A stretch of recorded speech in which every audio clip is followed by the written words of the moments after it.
Hello everybody, it's me, Coffee Stitcher, on the actual second Sunday in February. Sorry about that, y'all. I don't know what was wrong with me last week that I thought we were in the second week already, but hey, these things do happen. Hello, puppy bears.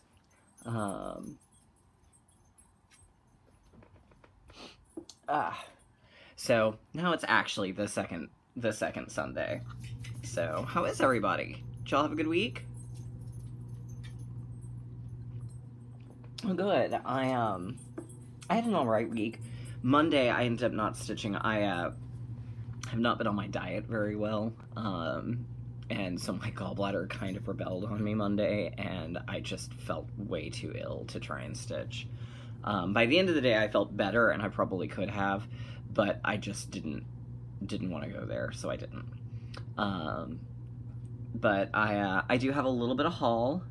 This was all actually, well, part of it goes against my Stitch from Stash budget. Part of it doesn't, but I'll show you all that in a second. Got a whip update. I've got not a full finish, but I hit a finish spot. And then I'll show you what I'm going to do next week. There's I think a little Q&A, not a lot. So we'll go kinda from there. Oh, that reminds me, I needed to pull up something because I don't remember all the stuff off the top of my head.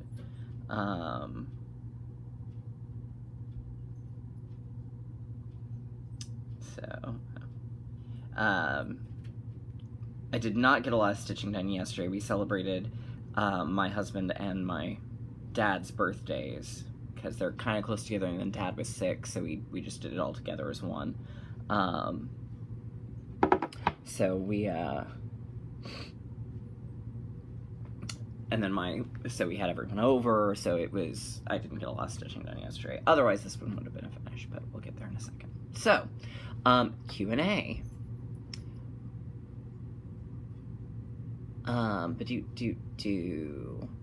Gentle Stitcher asked, did you have flickering tea lights in your Wizard of Oz glasses on your shelf unit? And no, I don't. I think what it is we've got a ceiling fan, and I think it's the shadow of the fan with the lights that's making it look like there's actually candles in it, but there are not. They're just glasses. So these are actually, we'll do a side note here. These are actually released by Coca-Cola for the 50th anniversary. I'm not sure where they were available, but you can see the Coke emblem. I know Whataburger had a set of glasses. I know Crystal had a set of glasses, and it may have been Crystals that those came from. I know they were really hard to find, and then eBay happened, and then they were no longer hard to find. There are some from KFC that are still difficult to find, and there's a Dunkin' Donuts one from the 70s that's not easy either. And of course there's also the set from the 50s and the 60s. And there's actually a set from when the movie came out, which are next to impossible to find. And when you do, they are a lot more money than I want to spend on a glass. Anyhow, sidebar there. Lynette L. asks, how long are your lunch breaks that allow you time to stitch? Tell me your tricks to making this work. Well, my lunch break is an hour. Generally, if something happens, sometimes I'll take a little shorter, or if I've got to cut time, I'll take a little longer. But we get an hour. And since I bring my lunch more days than I don't, and it doesn't take me very long to eat, usually, I mean, I don't, it's lunch. It's a peanut butter sandwich, some Triscuits, and some applesauce. So I generally have it eaten in about 10 minutes, and then I just have the rest of the time to sit and chat and stitch. And so I have a bag that I take with me. It's the one I got from the retreat, and everything is in there, and I take something reasonably simple. Or if I've got something where it's like, I've got to do a whole lot of this color, or something like that. So I take that, and I just work on it, usually for about 30 to 40 minutes. And then usually I have to pack up so I can get back upstairs. So that's how I do it.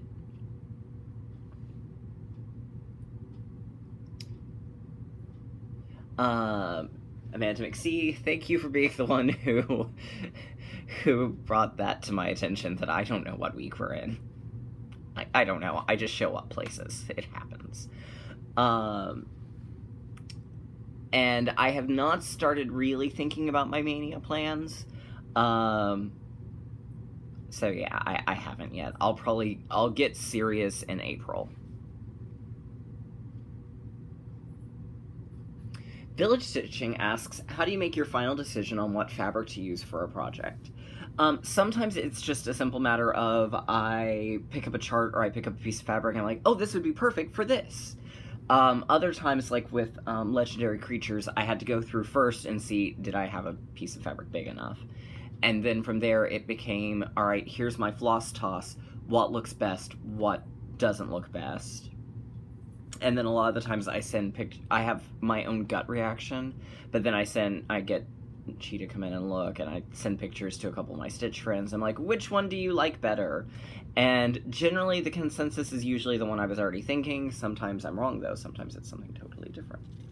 So, yeah. Clearest Crystal asks, where do I get my Soda Stitch patterns from? I get them from 3 Owls Threads LLC. It's a Facebook group. She does have an Etsy store, but what she does is she sells in the Facebook group first, and then her remaining stock after that goes to her Etsy store. So generally, she places an order about every 4 to 6 weeks to Soda Stitch. It takes about a week to 10 days for her to get the charts. And then once she does that, she uploads what it is, what she's got. You comment, and then it's first come, first serve. And then she usually, as soon as you pay her, it usually goes out, depending on when the invoice goes. Like, if she invoices you that night and you pay that night or the next morning, usually she takes it to the post office that day. So she's got very fast turnaround. And then it's just a matter of how long it takes to get to you from her. But generally, since she's US based, I usually have it 48 hours. So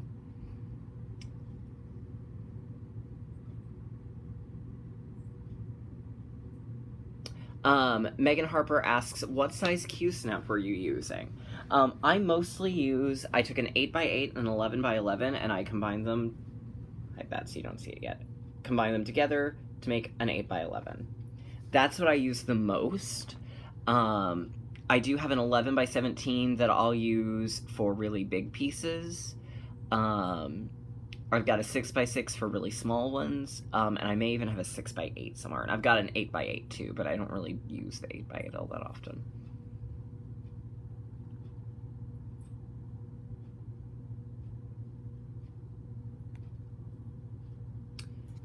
And I believe that is it for the Q&A.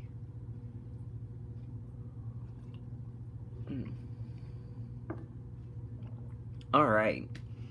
So, we'll do the haul now. Okay, so this doesn't count. Well, I'll show the things that don't count against Stitch for Stash. I'm doing I think she's calling it her Nest Egg Club. But I'm doing the Weeks Dye Works 10 skeins a month that 3Ls is doing. And I got this month's. So it came with, and she's going in alphabetical order, so it came with bark. And actually, I didn't have the vast majority of these. Basil, which is a more purple color than I would have thought basil would be. Unless it's supposed to be basil, like the name, in which case then I don't know what it's referencing. Battleship.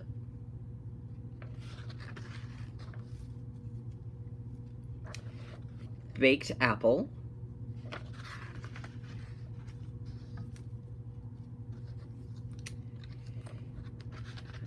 Beachcomber.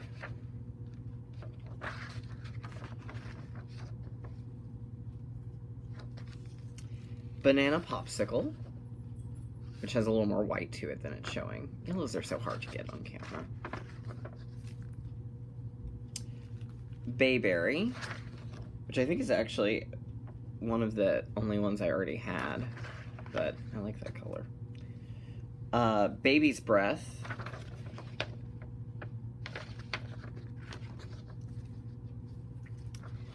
Begonia. which I may have, but I don't think I do. And Beehive.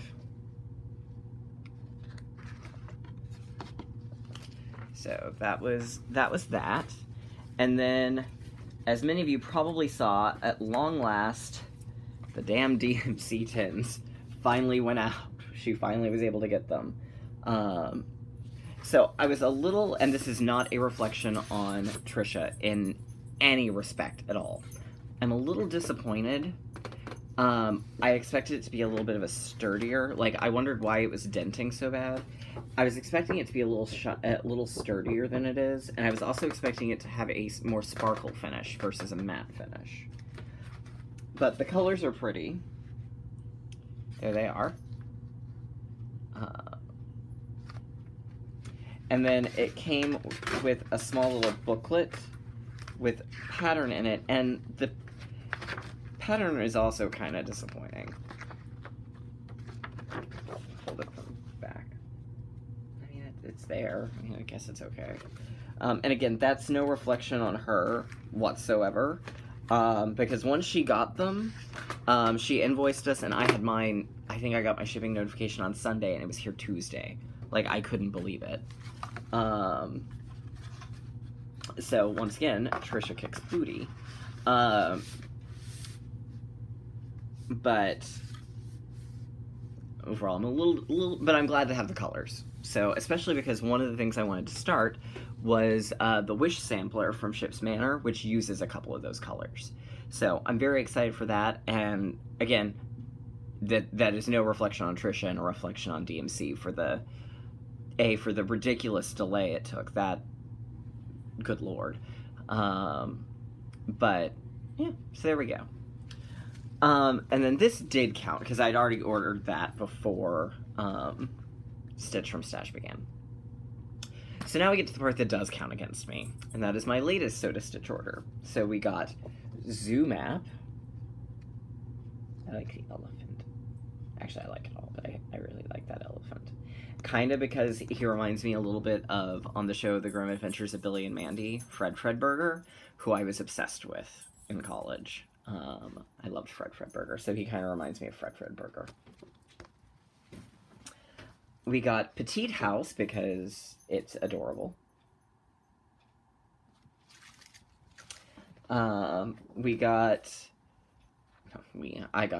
the Snow Queen, because I'm assuming Fairy Tale Land 3 will include the ones released since, or I guess we'll start with this group, so I don't know if there'll be a Fairy Tale Land 3, but I would assume. And Thumbelina. I missed out on the Disney Princess ones, but I did at least get the princes, so next time I can order the princesses. So it's got Snow White's Prince Charming, Cinderella's Prince or no, whose is that? Rapunzel. Oh, that's supposed to be Flynn Rider, so he's gonna need a wardrobe change. Prince Eric, Cinderella's Prince Charming, Aladdin, and Prince Philip. So, and then I got the two paper dolls. I got the Hansel and Gretel, and I got the Alice in Wonderland. Now, what I kind of find fascinating about this, and I'm going to show you as best I can, is they give you an additional pattern, which is the characters with their outfits actually on them. So it looks like, and I think this is actually a really interesting idea.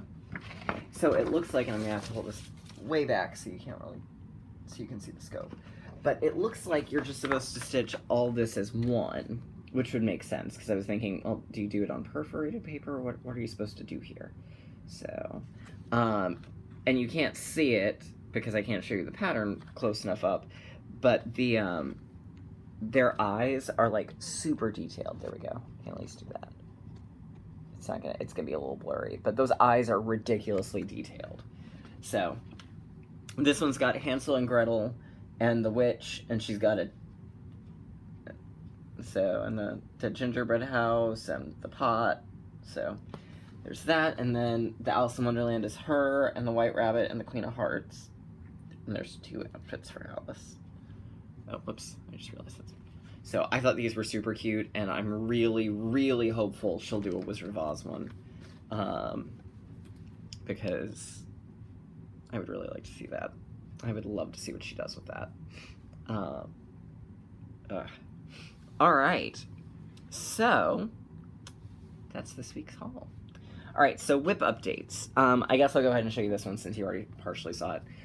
This is where I'm at on Farmhouse Christmas, Little Red Barn. So I've just got to fill in the red on the barn, and I'm the border, which I'll do at lunch, but just got to do the red on the barn, and I'm done. I'm doing this on the 32 count January Prim fabric from Ship's Manor. It's an even weave. I think it's Lugana. It's either Lugana or Joplin. It's sort of chocolate milk colored, and it's weird because at work, the way our lighting is, it shows purple. So if you see updates where I've taken it at work, it's going to be purple looking, but it's really, this is much closer to the actual color it is. So, but it's really, really pretty. I will say, and this is everyone's quandary, of course, whenever you decide you're going to do all the hand dyes. If you're on the fence about doing it, especially because you don't want to necessarily commit to the hand dyes, you can honestly get away with just ordering the green and the red. The gray is not variegated enough. The white isn't at all. The black really, it's a black and a brown, but honestly, I would be hard-pressed to tell you how variegated it is, because I just don't see it myself. So the red and the green, sure, go right ahead, get those. But the other colors, you could do them in DMC just fine. So I'll finish up the red in the barn today. And then we'll go into next week. This one actually fulfilled the first 2 days of the Olympic Challenge sale in Stitchmania. So day 9 was opening ceremony, stitch on a new start or your most recent start. Day 2 was Winter Olympics, obviously winter themed. Today is South Korea. So stitch on a Korean themed piece, and I'm gonna actually do the colors of the flag, which are red, blue, white, and black. So I'm doing the red. And then the next one I start will also fit that. And that's kind of how I'm doing the challenge sales. I'm just going to figure out a way to make whatever I'm working on that day work. So there we go. And then I also finally, and it took a lot longer than I anticipated it would take, but I did finish the Little Red Riding Hood section. There it is. There were, in terms of intentional changes, I did, like I said last week, I did darken her cape. I don't know how well it'll show on here. I gave the wolf some blue eyeshadow, and his fingernails are backstitched in pink. So I did that. The Yellow Brick Road I will work on a little bit later, but I was ready to move on. And then I had a weird counting issue here. So the door actually goes down one a little farther, so that was an accidental rechart. And same with one of her arms is up a little higher than it was supposed to be. Or no, excuse me, one of his arms. So there we go. So next month will be probably The Little Prince. But I haven't decided that for sure yet. So probably The Little Prince. But I could either do The Little Prince, Rapunzel, or Snow White from where I'm at. So I think it'll probably be The Little Prince. But don't commit me to that yet. So, alright, so after I finish Farmhouse, we're going to go on to this month's part of Legendary Creatures. So I don't know if I'm going to do Nessie or the Ifrit, but it'll be one of the two. So we'll work on that one. In terms of the metallics for Nessie, it's probably going to be the water, and then there's going to be all sorts of fun fire for the Ifrit. I'm excited for that. So, anyhow, that's kind of it for me this week. I don't think there's anything really spectacular planned haul-wise. This weekend, normally is the Stitch-In, but because they were having a punch needle class on that Saturday, we moved it to the Saturday after. So, yeah. I guess that's kind of it. So, anyhow, I hope everyone has a great week. For those of you observing Valentine's Day, happy Valentine's Day. For those of you not observing it, happy Wednesday. And for those of you who observe Ash Wednesday, I don't know if happy Ash Wednesday is the appropriate term, but happy Ash Wednesday. And happy Mardi Gras on Tuesday. So, there you go. Anyhow, that's about it for me. I'll see y'all next week.